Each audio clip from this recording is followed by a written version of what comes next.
டே 92ங்க.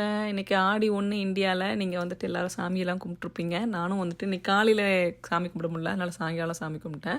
But நாளைக்கு காலையில எந்திரிச்சுட்டு சாமி கும்பிடலாம் அப்படின்னு சொல்லிட்டு பிளானுங்க. ஸோ நீங்க ஆடி வெள்ளிக்கு ஏதாவது ஸ்பெஷலாக பண்ணுவீங்களா? அந்த மாதிரி பண்ணுவீங்க அப்படின்னா என்ன மாதிரின்னு சொல்லிட்டு கமெண்ட்டில் சொல்லுங்கள்.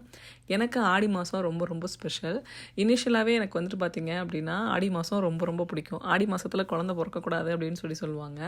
என்னோட பெரிய பையன் பார்த்தீங்க அப்படின்னா ஆடி மாதம் தான் பிறந்தான். ஸோ இருந்தாலும் அதில் நிறைய வந்துட்டு சயின்டிஃபிக்காகவும் நிறைய ரீசன்ஸ் இருக்குது. என்ன சொல்கிறது, மூட நம்பிக்கைகளும் அதில் நிறைய இருக்குது. அதெல்லாம் வந்துட்டு எனக்கு குழந்தை பிறந்ததுனால மட்டும்தான் அதை தெரிஞ்சுது. நிறைய விஷயங்களை வந்துட்டு அந்த தெரிஞ்சுக்கிட்டேன். ஏன் அந்த மாதத்தில் எதுவும் பண்ணக்கூடாது எல்லாமே. ஸோ பட் எது எப்படி இருந்தாலும் சரி, எனக்கு ஆடி மாதம் ரொம்ப ரொம்ப பிடிக்குங்க. நிறைய கோவில் விசேஷங்கள் இருக்கும். அந்த டைமில் ஆடி மாதத்தில் பார்த்தீங்க அப்படின்னா கோவில் வந்து ஃபுல்லாக ஏற்கனவே கோவில் அப்படின்னா பாசிட்டிவ் வைப்பில் தான் இருக்கும். இன்னும் ரொம்ப பாசிட்டிவ் வைப்பில் இருக்கிறது ஆடி மாதத்தில் தான்.